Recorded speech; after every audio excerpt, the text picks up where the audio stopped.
at the size of that crowd. I don't know about you guys, but I haven't seen that many people in one spot since the last time Angel Reese was pretending to play basketball. According to the mainstream media, there were millions in the streets yesterday exercising their right to protest. Protest? Again? The party of the donkey is protesting again? It damn sure didn't look like millions of people were in the streets protesting yesterday.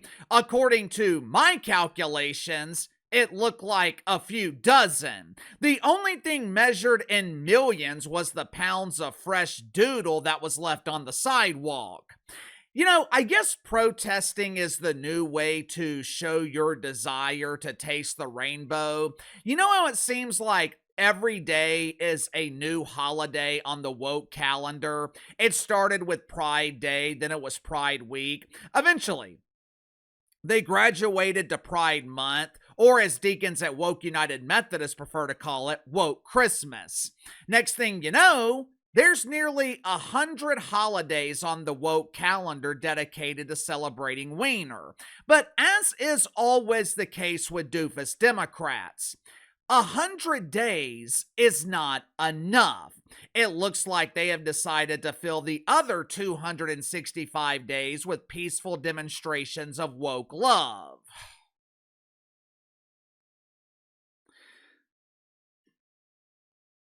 For those that don't know, yesterday was a very special day for the party of the donkey.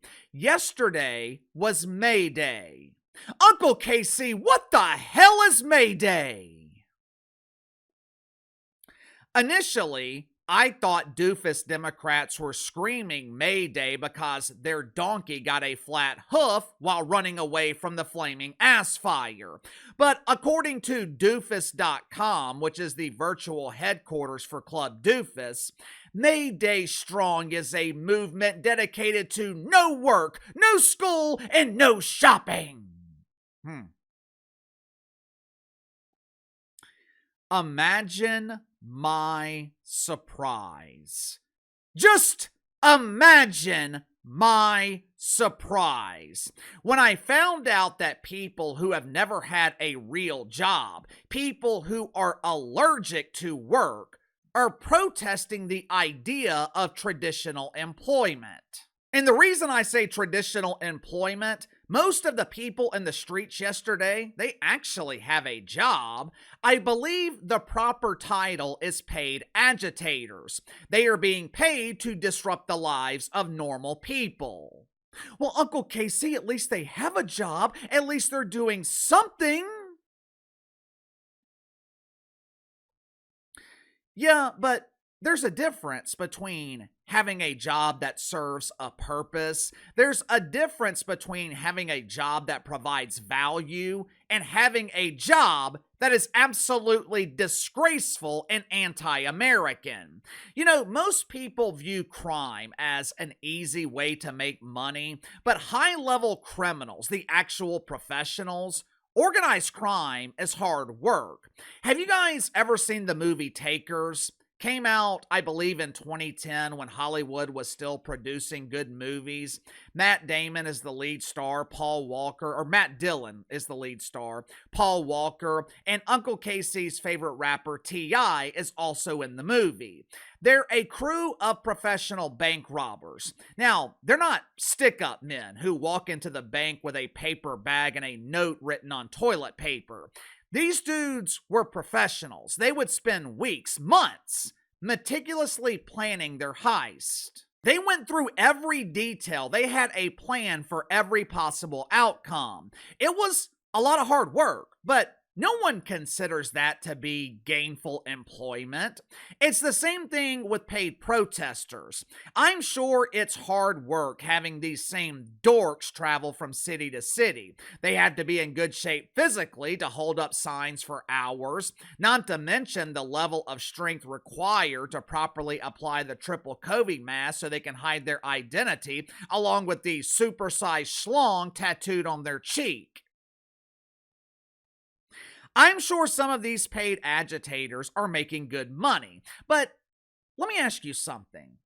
Through all of this wasted time, the millions and millions of dollars that have been wasted to fill the streets with diversity deputies, what have they actually accomplished?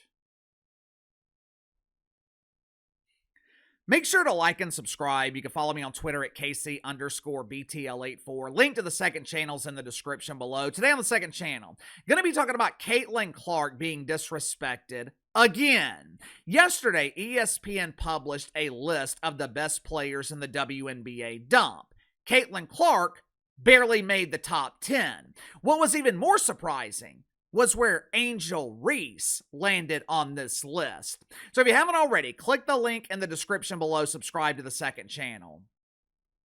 Over the last 10 years, and especially over the last 6 years, we have seen more protest in this country than we saw in the first 30 years of my life, with the vast majority of protests being public temper tantrums organized by the party of the donkey. 10 years. 3,650 days, you could probably triple that number, and that would be the number of protests. And what have they accomplished? Can you name one thing that's been accomplished besides giving hundreds of people jobs who have no valuable skill outside of putting their mouth on a megaphone or releasing toxic ass gas? I know what they are trying to accomplish. They are trying to dismantle the capitalist system in America and replace it with the disease of communism. The same communism that's responsible for the deaths of over 100 million people worldwide. The same communism that destroys countries. The same communism that millions of people have escaped from. And some of those people are now in America demanding the same communist policies. If you don't believe this is a communist movement, you don't have to take my word for it. Uncle KC always comes with the proof. This is a compilation of clips from the Mayday protest yesterday. I'm sure you guys will recognize some of the people from the No Kings protest last month. Watch it for yourself.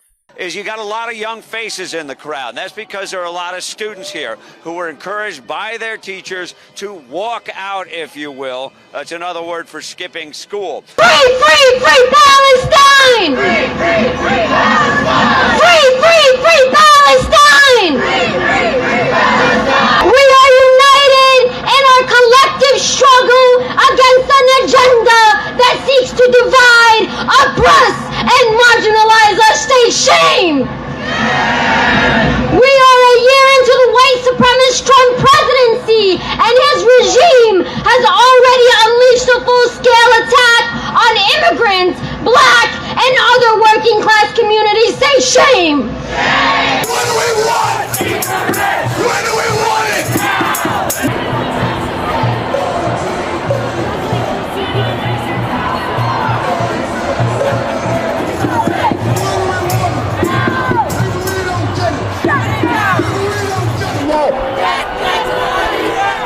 Get to the IDF! Free, free Palestine!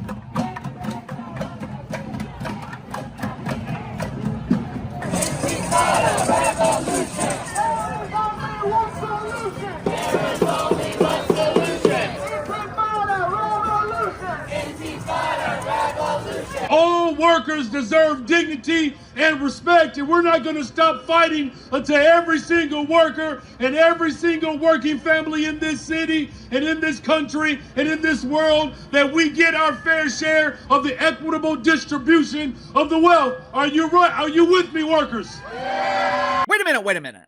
I thought these people were protesting against having a job.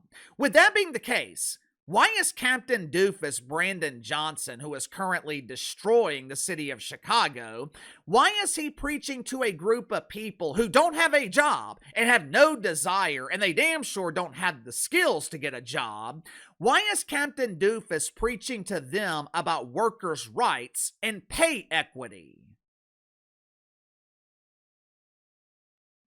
As you heard in the clip, organizers were so worried about the lack of attendance at these protests, they were taking children out of school and putting them in the streets with the other children who are classified by the federal government as adults. Is it any wonder?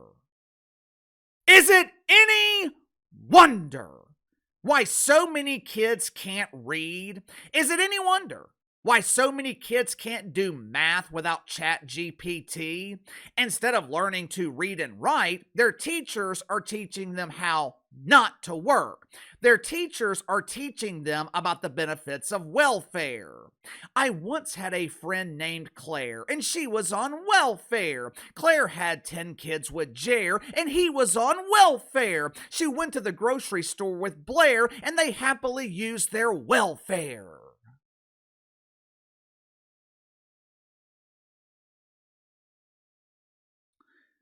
You know, protesting used to mean something. The Rodney King protest in the early 90s, which eventually turned into a riot, it was a big deal because it didn't happen very often. When protests erupted after George Floyd, it caught everyone's attention because it was shocking. It was big news. But there have been so many protests, there have been so many demonstrations of woke love. These demonstrations seem to be happening every weekend, and it's happened so often. There is no longer any impact. People no longer pay attention because it's the same shit every week. Same signs, same people, same doofus chants. This is what democracy looks like.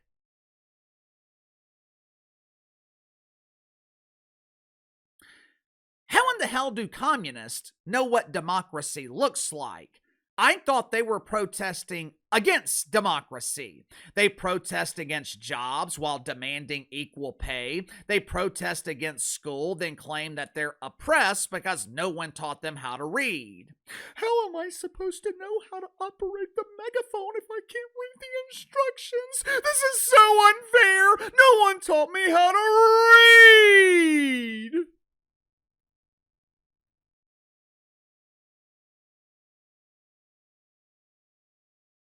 Protests used to make national news. It used to be the leading story. Now, it is a side story. No one cares. I do this for a living. I didn't know that yesterday was Mayday, and I wouldn't have known about it had you guys not sent me all the clips. You gotta remember, none of this is real. And what I mean by that, these people do not represent America. Social media does not represent America. Think about it. When you're talking to your neighbors, when you're having lunch or playing golf with your friends, are you guys talking about fake racism? Are you talking about the oppressor? Are you talking about the colonizers who confiscated the land that belonged to your ancestors? Are you strategizing for the upcoming Mayday protest?